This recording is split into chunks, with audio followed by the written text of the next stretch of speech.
Hi, and welcome to this evening's show. I'm Cesar Martinez, along with Christina DeWatt. Good evening, America. our top story today, Bunraku. Bunraku is a Japanese puppet theater which began in the Edo period. The Edo period is from 1600 AD till about 1868 AD. Japan is an archipelago in the Pacific Ocean and part of the Asian continent. Its territory spans as far north as Russia and well into the Pacific Ocean. It consists of 6,800 islands. It could be 6,900, but the Kuril Islands have been in dispute with Russia since World War II. Russia won't ever even let them go. Look at what they did with the Ukraine. That's right, Christina. Putin invaded Crimea. Shh. Obama said we're not allowed to acknowledge that C word. Oh, that's right. I forgot. It's okay. Sorry. Japan's neighboring countries include China, Russia, North and South Korea. Although small compared to China, Japan's area is just a little bit smaller than California. The Tokugawa shogunate ruled Japan during the Edo period for over 250 years. Japan at this time had an emperor who ruled the nation and a shogun who was the military leader. After a battle in 1600, Tokugawa Ieyasu was appointed the first role of the shogun by Emperor Go-Yozai. But it was Shogun Iemitsu that forbade trade to foreign nations that lasted for 200 years. The samurai were the ruling class of the nation at the time and acted as a shogun's personal army. Ooh, The Last Samurai was a great movie. Yes, it was. There were two major religions in Japan during the Edo period. Those religions were Shintoism and Buddhism. Shinto, which means the way of the gods, is a religion that is as old as Japan itself. It focuses on nature because of all of the natural effects that Japan goes through every year, like earthquakes and tsunamis. Buddhism came to Japan in the 6th century. It appealed to the samurai community because of its complex theories. Buddhism believes in reincarnation that is important to the Bunraku Theater. In Japan, conflict surged between the two religions, but they learned how to coexist, which is rare. Europe wasn't that lucky during the time of a separation with the church and state. Although Bunraku is puppet storytelling, it cannot be compared to the Muppets because its content is much more mature. Oh, I love the Muppets! Everyone loves the Muppets, if they have a soul. Each doll varies in size, but usually ranges from 3 to 5 feet. Each doll has 3 performers, 1 principal performer, with 2 blacked out assistants. The stories are narrated by the jururi, and that person also has to voice all of the characters. They have to have the ability to represent all ages and both genders. Bunraku, aka Ninja Jururi, is more of an impressive form of theater in Japan. Puppeteers would manipulate all of the jointed figures who would act out the stories.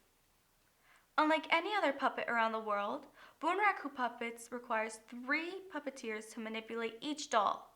The first puppeteer operates the doll's head and face by holding the stick with the lever on his left hand, and with his own right hand, he also operates the doll's right hand.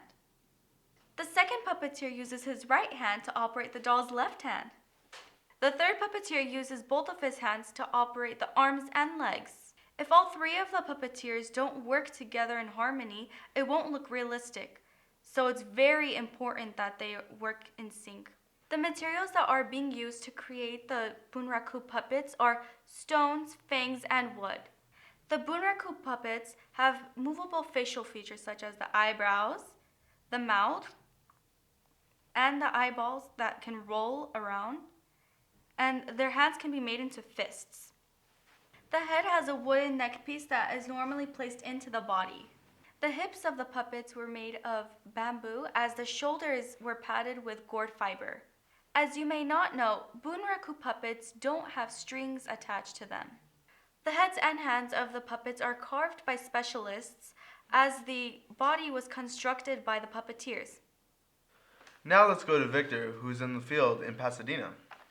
Hello, I'm here at the Asia Pacific Museum where a Bunraku play is being performed as we speak. This rare event only occurs here once a year to honor the great stories Chikumatsu created. Although he didn't create Bunraku Place, he did create the classics like the 47 Ronin and Love Suicide at Sonesaki. These plates were created based on real life events and rose to popularity because they related to ordinary people. It is even said that the government had to make Love Suicide at Sonesaki illegal because it rose the suicide rate. Love Suicide at Sonesaki was basically a story of a clerk and a prostitute that committed double suicide. The event actually happened a month before the play was performed. The clerk lets his so-called friend borrow money that is basically his uncle's. When the clerk gets asked by his uncle to marry his wife's niece, he rejects the offer because he is in love with another woman. Infuriated, the uncle asks for his money back, but the clerk can't repay him because his so-called friend won't give him the money back. Seeing that he cannot repay his uncle, he decides to commit suicide. He tells his lover that he is committing suicide because he feels as if that were the only choice he had left. They both weep, and then the so-called friend appears with his friends. He tells them that if the clerk were to kill himself, he would be the one to take care of Ohatsu, the prostitute. Not liking the idea, she states that if he dies, she dies. Later that night, she manages to escape the brothel with the clerk. Then they both go to Sonesaki Wood where they commit suicide. Another popular story, probably the most popular of them all, is of the 47 Ronin. A true story about 47 masterless samurai that plan to take revenge on the shogun's chief for insulting their feudal lord to the point where he felt that he had to fight to defend his honor. The only problem was that they were in the Edo castle, where it was highly disrespectful to draw a sword. As a punishment for drawing his sword, he must pay with his life. After 2 years of plotting, the 47 masterless samurai finally succeeded. It could be very hard to watch this play live, so Hollywood created its own version of the 47 Ronin. Here's the trailer. I'm looking for someone who was sold to you. A half-breed banished from our land.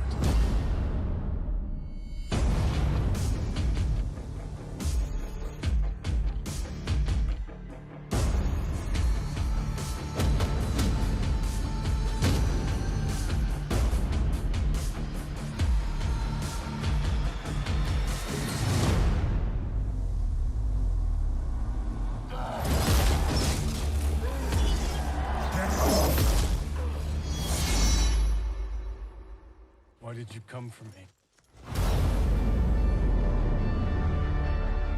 Those who enslaved you have taken over our land. Mountains of corpses will not stand in our way. We believe you are the only one who can help us. Their army is infinite. We are 47. If we do this, there's no coming back. The enemy will be watching.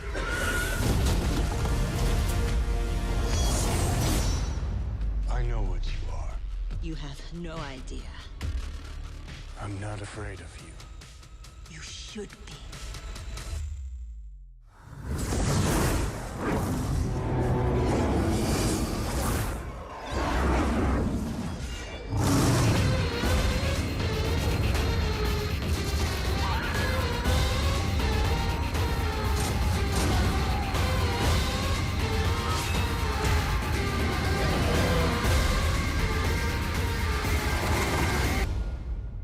Your life belongs to us. Then take it if you can.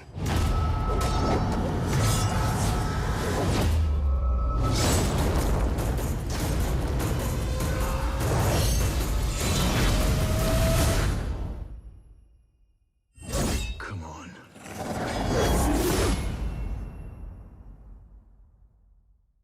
Back to you guys at the studio. Thank you, Victor. Now here's Jocelyn with the weather. That's right, I'm Jocelyn Grayson, and I'm here to report the weather.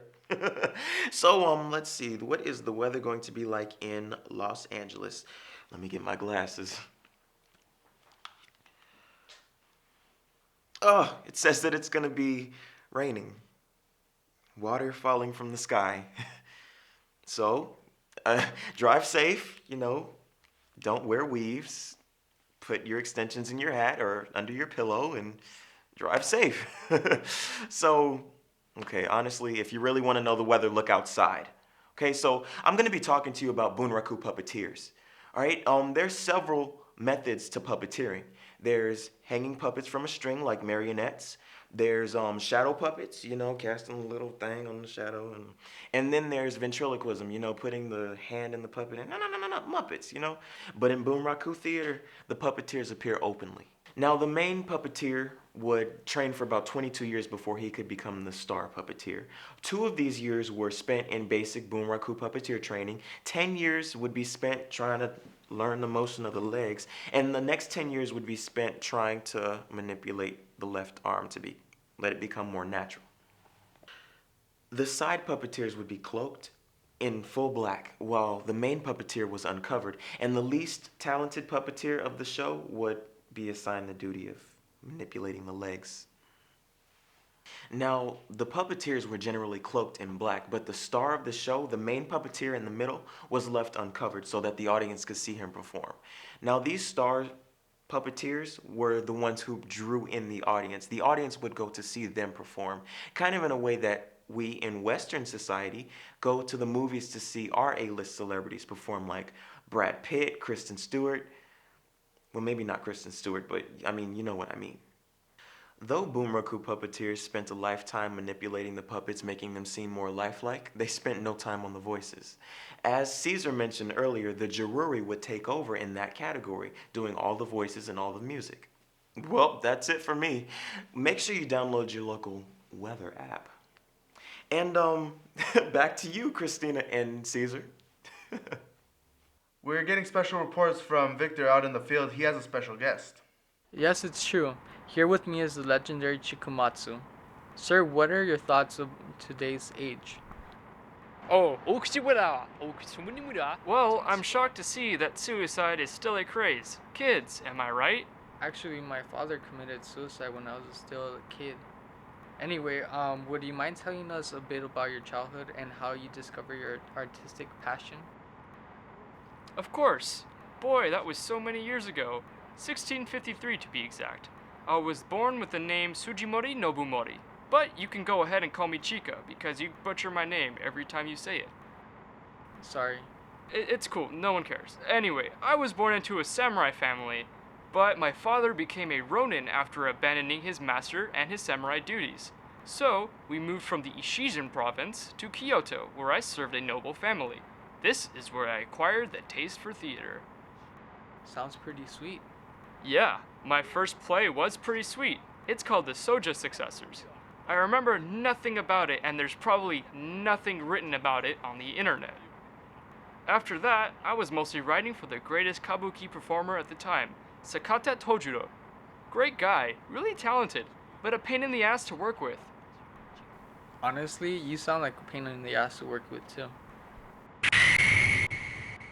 I'll have you know that I'm still so very famous that there's a Naruto character named after me. Anyway, after he retired, I moved to Osaka where theater was a bigger deal. This is where my Bunraku work began. I couldn't turn down the economic advantages of working with puppets.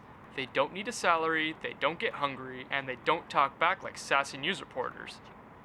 Anyway, it was during this time in Osaka where I created my greatest work, The Love Suicides at Sonezaki. It's a pretty cool story. It's about a young merchant man who falls in love with a courtesan. Due to the restrictive laws of the day, they were not allowed to be together. The lovers agree to take each other's lives so that they may be together in another life. The courtesan is tied to a tree and is brutally cut apart by her lover, who cuts his own throat at the end. For more information, let's watch this video. During Japan's long period of isolation, an urban merchant class arose. To relax, hard-working businessmen gathered in the lively amusement quarters of the cities. Here in Osaka's Dotonbori district, a rich theatrical tradition began that still lives 300 years later.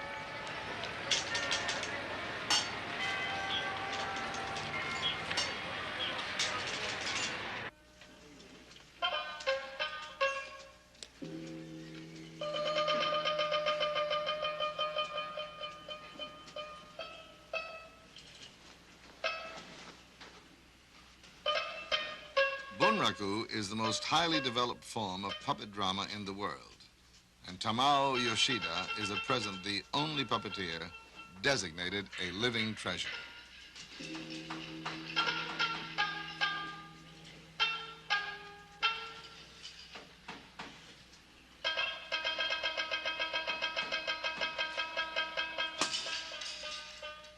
In this theater, where dolls of wood and cloth portray human life, Yoshida says, it is the artistry of revealing the hara, the inner center of emotion and spirit, that the chief puppeteer wants to attain. 3 men are required to manipulate the heavy dolls that portray the main characters. Only the face of the head puppeteer can be seen. Dressed and hooded in black, his 2 assistants are accepted by the audience as invisible. This play tells of a samurai who seeks to avenge his father's murder.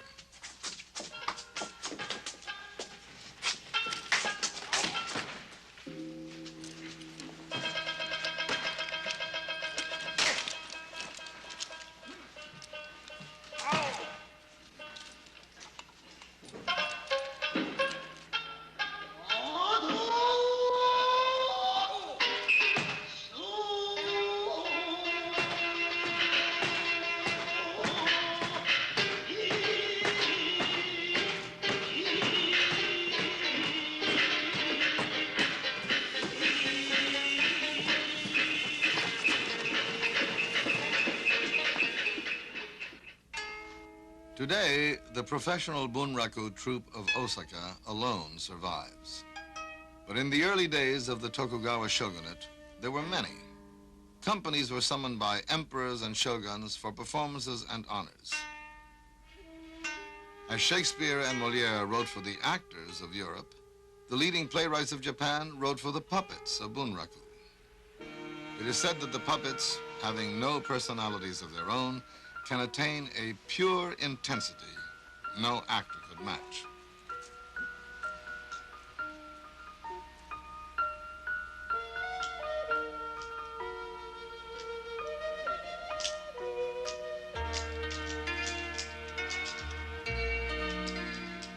A system of toggles and pulleys makes it possible to manipulate the hand-carved heads whose mobile features eloquently express every human emotion, including jealousy.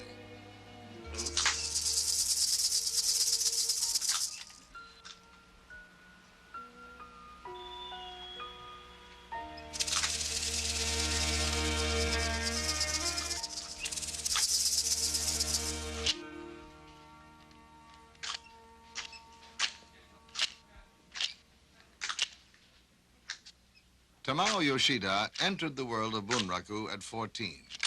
Yoshida says, from the day I started until today, every day has been training, discipline, learning. And it will be study and practice until the day I die, even if I live to be 100. During a performance, I become the character portrayed. My spirit enters the puppet to become as one.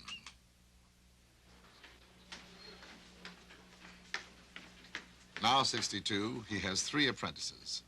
They will spend many years under his supervision, sharing his dressing room, his experience, his insights.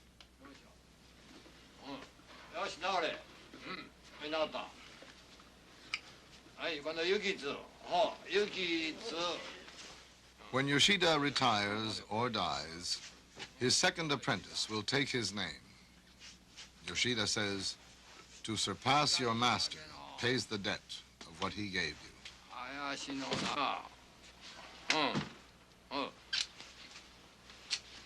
Life in Osaka was pretty great, but all of my Bunraku plays were being adapted into kabuki plays.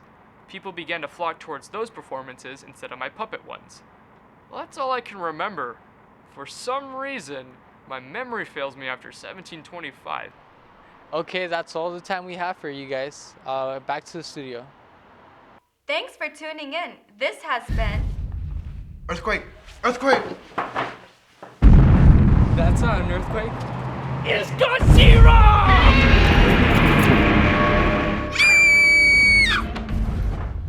Go! Everybody leave the station! No! We ain't got time for that!